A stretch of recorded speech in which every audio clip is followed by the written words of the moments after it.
Pemirsa, hingga hari ini lebih dari 800 perawat dan 100 dokter di Jawa Timur yang terpapar COVID-19. Informasi selengkapnya akan disampaikan rekan Fatma Ayu yang melaporkan langsung dari Surabaya, Jawa Timur. Fatma, saat ini berapa rincian dokter dan juga perawat di Jawa Timur yang terpapar COVID-19 maupun juga yang meninggal dunia? Baik Zakia, memang sudah banyak atau cukup banyak dokter dan juga perawat atau tenaga kesehatan di Jawa Timur yang terpapar COVID-19 termasuk juga yang meninggal dunia. Ini menurut data dari Ikatan Dokter Indonesia Jawa Timur menyebutkan bahwa lebih dari 100 dokter ini sudah terpapar COVID-19 dan 25 dokter ini juga sudah meninggal dunia dan 9 diantaranya yang meninggal dunia berasal dari kota Surabaya. Untuk perawat sendiri hingga 8 September 2020 sebanyak 820 perawat.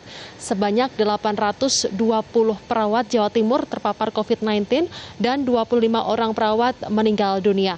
Sama seperti dokter, mayoritas perawat yang meninggal dunia ini berasal dari kota Surabaya.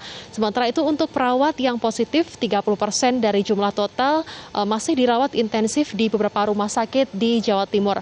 Sementara itu 25 perawat yang meninggal dunia, 80% memiliki komorbid atau penyakit penyerta seperti hipertensi, diabetes, hingga sesak nafas sehingga memang rentan tertular COVID-19 dari pasien maupun tenaga kesehatan lainnya yang terpapar COVID-19.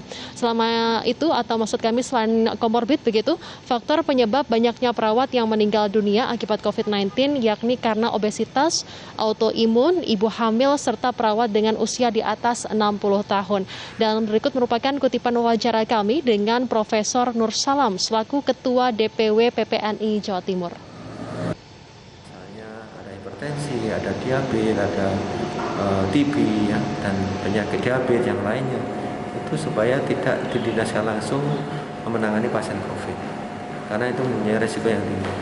Di samping komorbid sebenarnya ada lagi, salah satunya di situ ya ada 4 lagi. Yang pertama, yang kedua adalah obesitas. Jadi ini juga menjadi perhatian.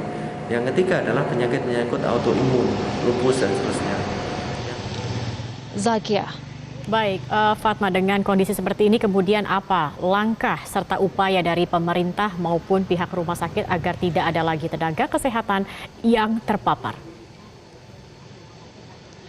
Baik Zakia, memang Ikatan Dokter Indonesia Jawa Timur selain itu juga ada Persatuan Perawat Nasional Indonesia Jawa Timur meminta secara personal kepada dokter dan juga perawat yang ada di Jawa Timur untuk lebih waspada lagi dalam menangani pasien COVID-19 saat ini yang memang terus bertambah begitu pasiennya. Para dokter dan perawat pun yang memiliki komorbid juga diminta untuk tidak merawat maupun menangani langsung pasien COVID-19 di ruangan khusus. Tidak kalah penting, pola hidup sehat juga harus menjadi perhatian utama bagi tenaga kesehatan.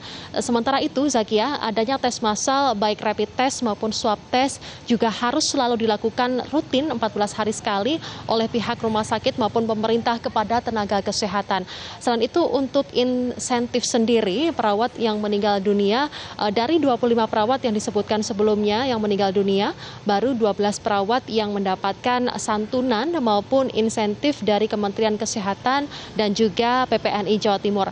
Sedangkan 13 sisanya ini masih tertunda karena terkendala administrasi pengajuan insentif, dan walaupun demikian PPNI Jawa Timur tetap berupaya agar seluruh tenaga kesehatan yang meninggal dunia maupun positif COVID-19 bisa mendapatkan santunan maupun insentif. Demikian Zakia, dapat kami kembalikan ke studio. Jangan lupa untuk subscribe YouTube channel Metro TV News dan nyalakan notifikasinya.